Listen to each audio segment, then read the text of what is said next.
Welcome back. Welcome back. We are into part 2 of our resiliency and adaptability series. If you haven't had a chance to listen to part 1, it was the last episode that we released. It'd be great to go back and just get a high-level overview. Hopefully you can sit with the whole thing. If you don't have time, this one will be great just as a standalone, but certainly understanding the context that we talked about in part 1, talking about resiliency, what resilience actually means, how that narrative is poised to shift the mindset around resiliency, and ultimately how we can build resiliency into our life in a way that gets us out of just this kind of singular focus of putting our head down, continuing to grind, but really opening up the conversation and the narrative and understanding fully what resilience looks, feels, behaves like when done well in our lives. But today, we're going to take that a step further. We're going to talk about adaptability. We're going to talk about how it's really an advantage and how ultimately it allows us to thrive when change is the only constant. So things are always going to be in flux. We're always going to get things thrown at us, curveballs, speed bumps, points of friction, pushback, whatever you want to call it. This is inevitably how the world works, right? It's how we move through our days. We get inputs and we get news. And as much as we try to control the variables, we have to respond. And our ability to be adaptive and to deploy adaptability is what will allow us to continue to bolster the strength and the skill of being resilient. So I think really when we think about it, or what it boils down to, is what separates those who survive from those who just thrive. It isn't purely resilience, it's adaptability, right? So resiliency without the ability to actually deploy and implement the things that we learn when we are developing a resilient mindset. And again, we talk a lot about that in the first part, the last episode, of what it actually means to deploy this. We have to take action on the information that we are given so that we can continue to grow.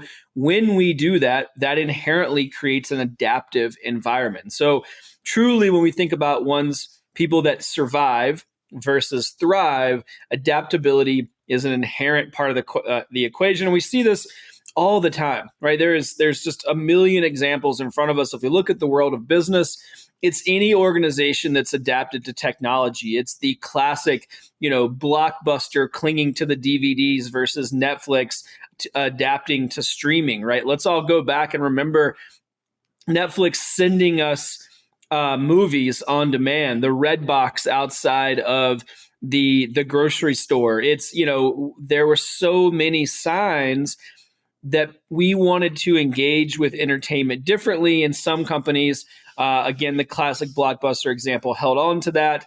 It is, happens in the world of athleticism. We see different trends come and go. We see different people, proselytize that there's only one way to do things. And ultimately, we have to adapt to the science, right? We know that for instance, strength training is a critical part of endurance activity now. Even 5 years ago, that was kind of on the fence, right? But we've adapted. We know, we've paid attention. We're understanding what it looks like to build a resilient body. And we know that it's more dynamic than just doing a lot of endurance training. So there's so many, again, examples of this, of what it looks like to actually deploy this adaptability. And I think really adaptability is the competitive edge. It is the competitive edge in a world where change is the only constant. Again, it is not if, but when. Things will change. Things will continue to happen. We'll get information. We'll get new data. We'll get pushback. We'll get new opportunities. Whatever it is, we have to be able to adapt. And if we are unwilling to adapt, then we will get left behind, right? The people that adapt, again, specific to this equation now, resiliency equals adaptability. When we deploy, when we work to change, when we work to grow based on the pushback that we've gotten, based on the need to pivot, which is what equals resiliency, ultimately, again, at the end of the line, they were talking about adaptability. And so let's talk about why adaptability matters. I want to give you a little context here. And again, it's all over the place. This is going to be no surprise to any of you that are listening. There's, let's talk about business, right? The cycles of business are shorter. Technology is accelerating at a rapid pace. We have AI that's literally changing things every single day. New companies coming online, expectations for how we do work, how fast we do work, what that work actually looks like, how we deploy AI agents into our work. The list goes on. And so we have to be adaptable. We have to pay attention. If we continue to stay in a zone that says, I'm not going to pay attention to that, this is how we've always done things, that doesn't apply to our industry. That's not what our customers want. That's not whatever it is, you will get left behind, right? There is no world where we move forward and things, even a year from now, don't look wildly different than they do right now. And so we have to be adaptable when it comes to the athletic space. Again, I talked about this in the first episode, but I want to touch on strategically how this impacts all areas of our life. I want to weave this into career, business, high performance, athleticism. And so when we look at the athletes, it's the training needs that evolve over time with age, injury, life demands. We don't just have to put this copy and paste approach on how we pursue our athleticism, what it means for us, what our athletic identity is, right? One season, it could be high volume and it could be going full gas and burning the candle at both ends. If that feels right, the next season could be, moderate. We could be doing 4 to 6 hours a week. We could touch in every day. We could focus more on strength training. We could do any number of things and it wouldn't diminish the sum total of the effort. We have to be adaptable, right? We have to pay attention to what we need right now in this season of our life and then back into what the approach looks like. And I think most recently, the COVID pandemic is still top of mind. I hate to be a person that harkens back to that. I kind of get tired of everyone, using COVID as an example, or like during COVID X, Y, and Z. But it is fresh, and it was an extremely dynamic and disruptive time period. But let's talk about adaptability. We know that businesses, people that were able to pivot during COVID, we got restaurants, we got gyms, we got, so it's the restaurants that moved to takeout kits. It's the gyms that moved to online coaching. They survived and others collapsed, right? So what is it about the people that managed to navigate that time period and come out the other end still surviving? And I think the answer is very flatly, it is adaptability. They were able to see that it was necessary to adapt. Ultimately, what that built was resiliency. There is no business, there's no individual that came out the other side of COVID thriving in whatever way that manifests for them. There's no person that came out the other side of that isn't more resilient now than they were when it started. And what's required to create that resiliency is adaptability. And I love this quote from Charles Darwin. We're thinking about adapting, right? Evolution is no clearer example. And he says it's not the strongest of the species that survives. It's not the most intelligent, but it's the ones that are the most responsive to change. Let's think about what creates evolution, what creates that slow evolution, that slow change. It's adaptability, right? It's the individuals, the animals, the mammal, the whatever's ability to recognize very slowly that things have to change and adapt to their environment so that they can thrive, right? It's wired into our DNA. This is literally why humans exist. It's why we are where we're at right now in the greater scope of the world and the universe. But what we know is that we've become a little resistant to adaptability. There's lots of reasons behind that. I think we're able to be very comfortable. We're able to opt into different things. Most people don't have to, overexert themselves if they don't want to. They can sit, they can go to their job, they can come home, they can turn on Netflix, they can live. We can all live very comfortably without resistance. And that creates an environment where we don't have to adapt necessarily. Now, it doesn't mean that we're going to thrive, but if we don't adapt, we're also not going to die. And so we're at this point in our trajectory as a race where we've been able to be complacent. And I want to talk about why, if you're someone who is focused on reaching your full potential, if you're interested in maximizing your performance, then adaptability is really the key here.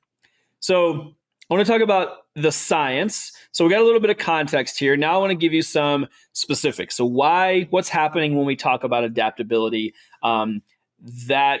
That word we can throw around, but what's really happening when I say adaptability? What does it mean? So first and foremost, we're talking about the concept and the science behind neuroplasticity, which is the brain's ability to rewire and form new habits throughout your life. So this is healthy, right? We want to engage in such a way where we're able to continue to develop and deploy neuroplasticity, right? It keeps our brain healthy. It keeps us moving forward. It keeps us thinking critically, right? So we have this neuroplasticity piece. We also have the psychological piece. So from the APA, we know that adaptable individuals show higher levels of life satisfaction and lower stress. And let's just think about that. Let's take a step back. Why would that be? Well, I think it can be pretty obvious, right? If you're someone that's adaptable, you're going to be less frustrated. You're going to be less stuck in your ways. You're going to be less siloed. You're going to be more easily approachable. It's going to be easier for you to surround yourself with like-minded people because everyone else is adapting, right? Everyone else is moving forward. And so it's a less lonely place when we're stuck, right? Or it's a less lonely place when we're not stuck, when we are adaptable. And so I think if we just, again, take a step back, like why psychologically would those individuals have higher levels of life satisfaction and lower stress? I think it's a no-brainer. You're growing, you're engaged, you're hungry, you're excited, you're learning. So if you're an individual, it's like, no, this is how we've always done things. No, now's not the right time. No, I'm not going to do that. I want you to think really hard about what it looks like to start to integrate some adaptability into how you think about things. Right? So there's so many places that we see parallels for specifically the science of adaptability. Let's look at sports. All right, so we have runners shifting from road marathons to trail. Right? That's an adaptable skill set. We see this happen all the time. People get started, lace up their running shoes, they do a 5K, they do a 10K, half marathon, marathon. And they say, okay, what's it look like to go explore some new terrain? So maybe I shift to a trail marathon, trail race. Maybe it's a trail ultra. There's transferable fitness, but it requires a new mindset, right? It requires the recognition that you're not going to be as good at that new thing as you were at the old thing. Maybe you had done several races. You had trained a long time on the road. You're comfortable with the marathon, but as soon as you go on the trail, things are different. You have to have a new type of fitness. Your agility has to be a little different. You have to read the terrain differently. You have to pay attention, engage in a different way. But again, the fitness is there, but it requires a new mindset. I think that's good. Right? I think it's good to push ourselves. It's okay to be bad at things and force ourselves in some way to be adaptable. Right? We also know that, this happens in business all the time, right? We have to adapt. We have to adapt our business model. We have to adapt our client acquisition strategies. We have to adapt how we communicate. We have to adapt our workflows and our workforce so that we're continuing to meet the client where they're at, in alignment with their expectations. What we did 10 years ago probably isn't going to apply right now. We have new technology. We have new systems, right? New things that need to be deployed so that we can service the people that we work for in alignment with expectations, and it makes sense for a business model that services what our goals are, right? So again, adaptability is happening, and I think we resist it and even don't realize that it's baked into what we do. It takes more energy, I think, to push back on it than it does to actually deploy it. So with that in mind, what keeps us from adapting? Why do we struggle? Why do we resist? We know it's happening. Again, change is the only constant. So the opportunity to adapt is ever present, literally every day, maybe even, every minute, every hour. So much coming at us. How do we adapt? What's keeping us from adapting? Well, first one, and I think probably the biggest, is an identity attachment. So we're afraid to let go of, and I quote, who we've always been. Right? This is who I am. This is how I've done things. This is how I feel. This is how I think. This is how I behave. We're good at that. That's safe. We don't have to worry about failure. We don't have to worry about others' opinions. We don't have to worry about being let down by ourselves or others. And so there's an identity piece here, right? I think this is really at the core of why we tend to resist adaptability or adapting as a skill, is because we make it mean something about us. The other thing that keeps us from adapting is we have a status quo bias. So our brain defaults to familiar patterns. Now, some of this is scientific. It's an energy-saving mechanism. Right? It's evolutionarily a response that we've created to help us save energy, to help us be ready for when we need more energy. And so we default to the status quo. It's easier just to do the thing that we're comfortable with. It's easier to stay in the mindset. Even if we know it's wrong, sometimes it feels like it takes less energy to do the thing the old way than to change, even though we know there's a high cost. I think there's an interesting equation here, right? There's a ratio that we kind of calculate in our minds. We say, okay, here I am, and I know that this is maybe not the best, right? Let's use AI, for example. And regardless of how anyone feels about AI, it's happening. So let's just lean in. We say, this feels like a lot of work. I don't really understand this tool. I don't know how to use it fully. I don't know what it's capable of. I know that it's changing things, right? Anyone who is in this world knows that it is a part of the ecosystem that we all have to operate in. It is impacting some area of all of our lives. Now, we can choose to opt in.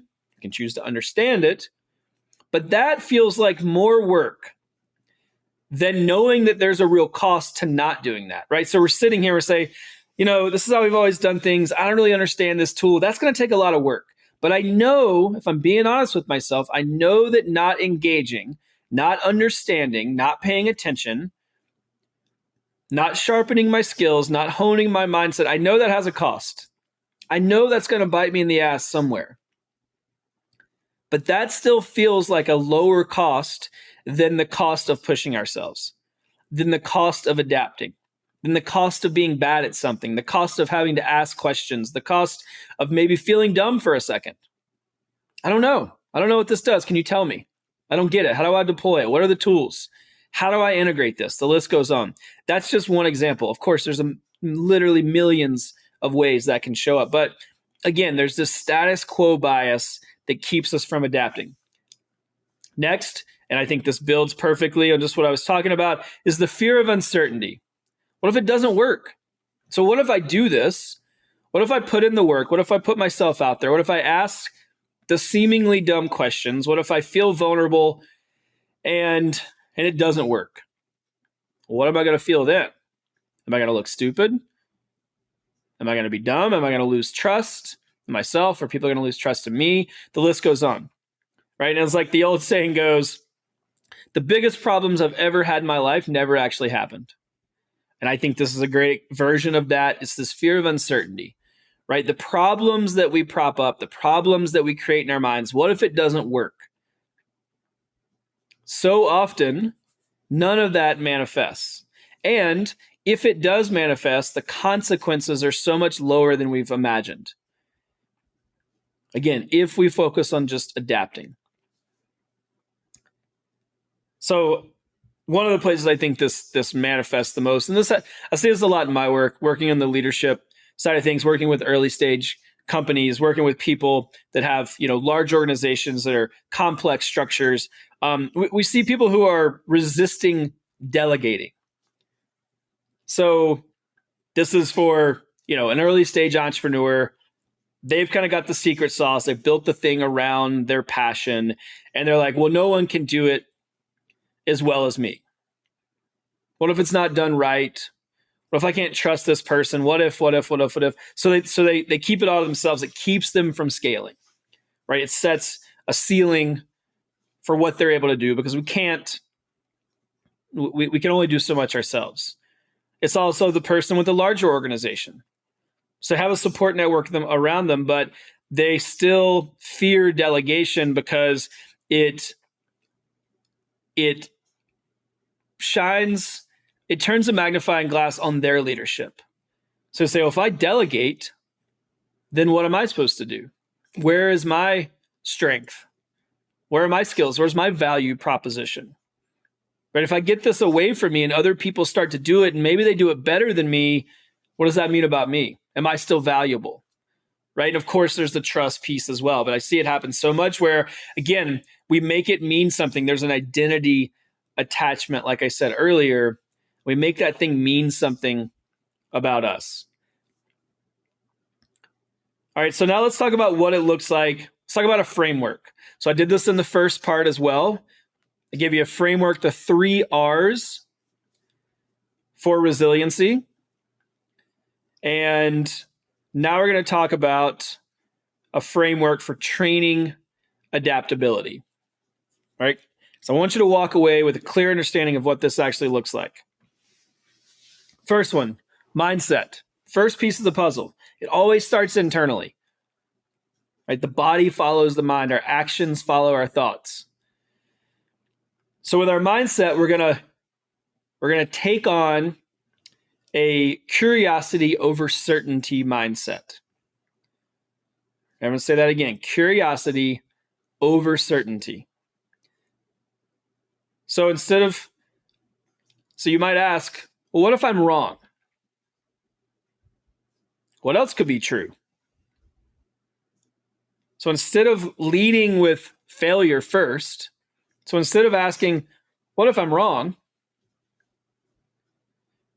We might ask, what else could be true?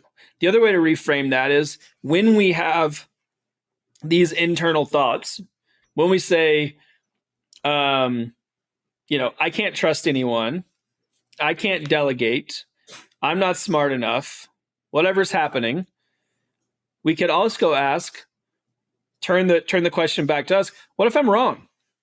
What if that's just not the truth? I've been wrong before. So what if I'm wrong? And then reframe, what else could be true?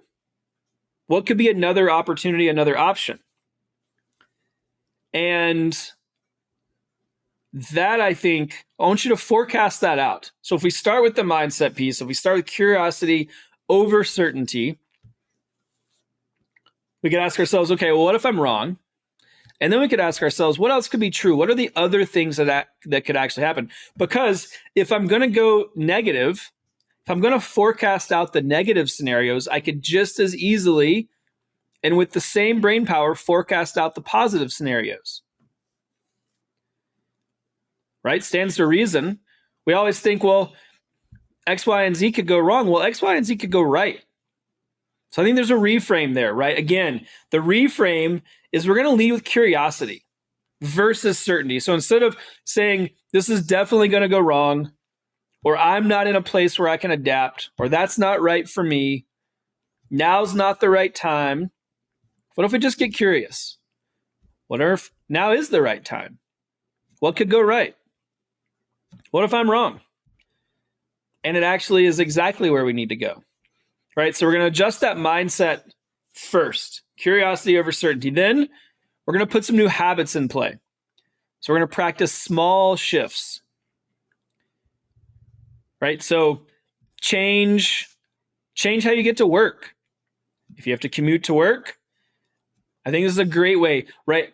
This sounds really small, but I mentioned it earlier. This is the neuroplasticity part, right? It actually matters to change things up. It matters to rewire how we get things done. It matters to shift and change our expectations of how something's going to go down, right? We planned out our day, tweak one piece. You thought you were going to do one thing first, do another thing first, and work to be adaptable, right? So an easy way to do that is change your commute route.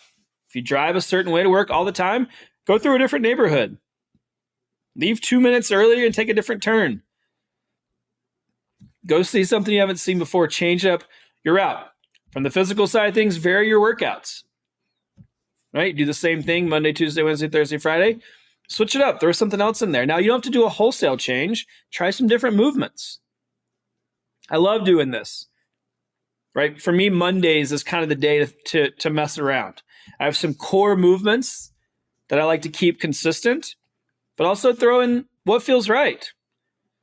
Right? Maybe do some high intensity stuff. Maybe I play around with medicine balls, heavy bags, different stuff on the bench, bands, right? Just pay attention to what feels right, what works. Work to be adaptable. Right? That way, if somebody calls you and says, "Hey, you want to come work out? I got this, I'm going to this new gym," or me and a friend are getting together to go for a run, or you can go with it. You're ready, you're adaptable. So introduce just like small daily novelties, small things. Again, what can you shift? If you usually do something on Tuesday, can you do it on Monday? This is, to reiterate, neuroplasticity. Right? This is rewiring your brain. It's keeping things fresh. It's important. So work to just integrate small shifts. It starts to change your habits. It doesn't have to be a wholesale change, and routine is good, right? Routine helps with consistency. So I'm not saying fly by the seat of your pants every day, change something new, just small things, right? Shift your route once a week to work. Change up your workouts a little bit. Make your phone conversations different. Whatever it is, change up a meeting structure. Do small things that just help develop the habit of adaptability. Next piece is your environment. So again, we're talking about the framework. We're going to shift your mindset first. Then we're going to make small shifts in your habits. And then we're going to look at your environment. So you have to surround yourself with diversity. So different perspectives expand your range of possible responses. Right? So where can we put ourselves?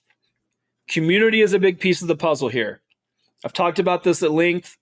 I'll try not to get on a soapbox here, but community flattens the learning curve. When we are in silos, it is really, really hard to see other perspectives and access other opportunities because all we have is a mirror held to ourselves. It's really hard to be adaptable. It's hard to think outside of the box. It's hard to pivot because it's all the information's coming from us. So if you can surround yourself with people that push you to think differently, that present new ideas, present new opportunities, open up new pathways, right there is a huge piece of adaptability. So these are things like peer mastermind groups, right?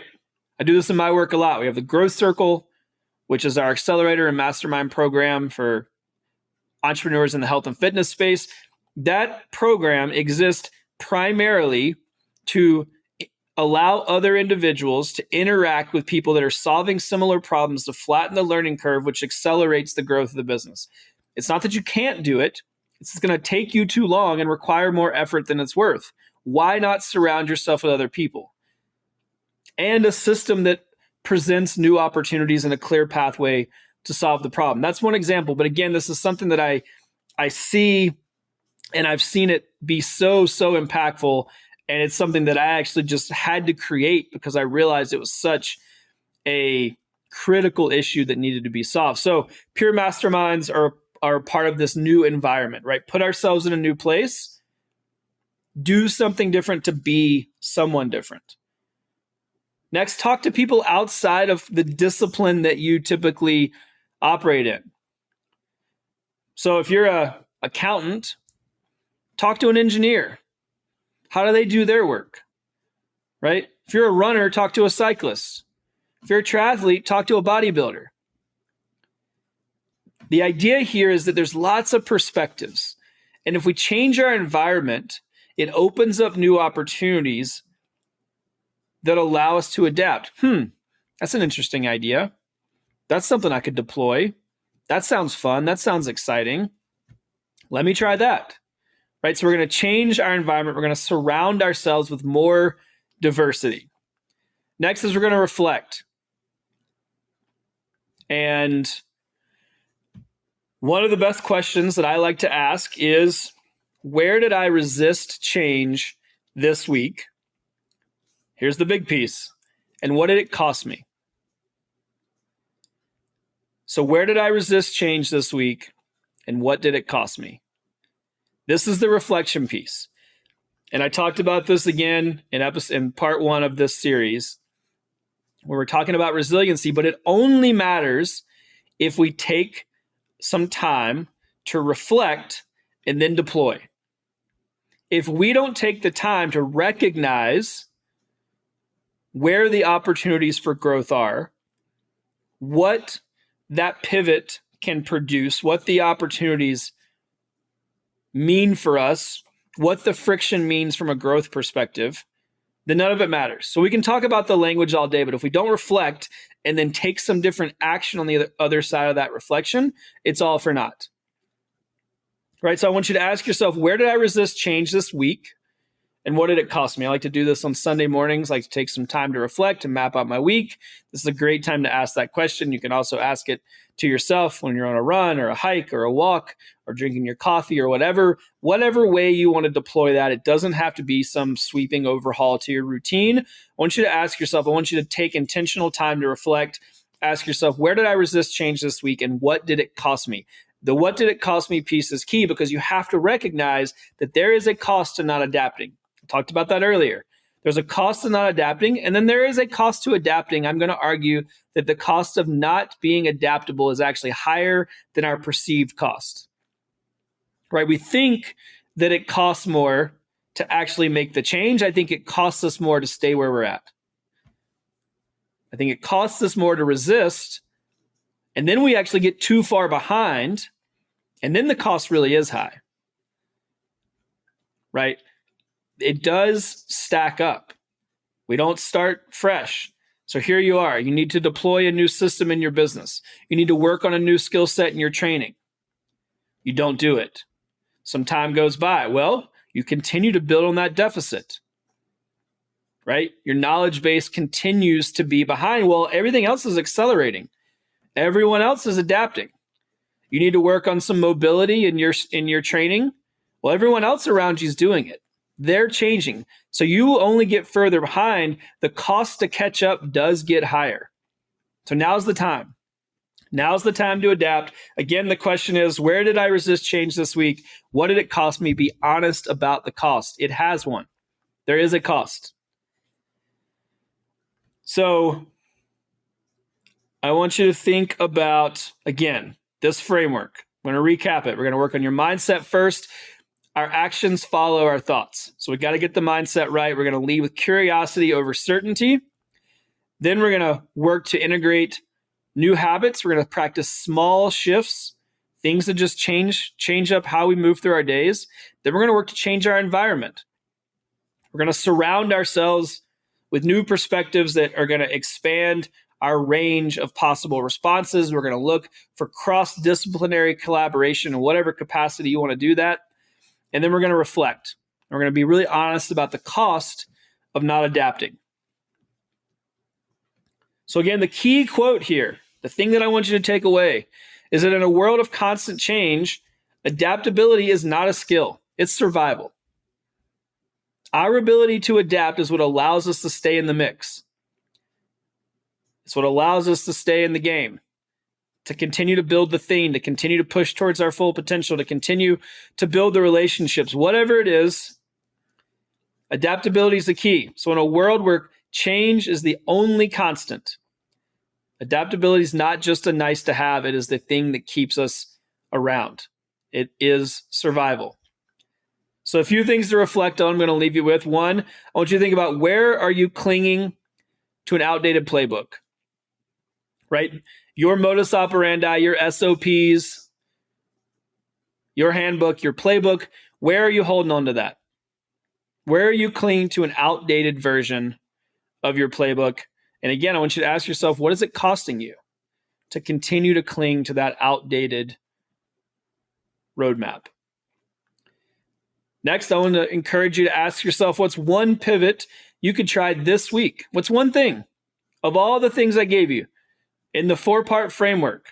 What's one thing you could do for your mindset? What's one thing you could do for your habit? What's one thing you could do to change up your environment? What's one thing you could do to reflect a little bit, to start to think about and integrate adaptability in a meaningful way? So, as always, I hope it's helpful. I hope you walk away feeling like you're a little bit more prepared and a little bit more capable to be a little bit more adaptable.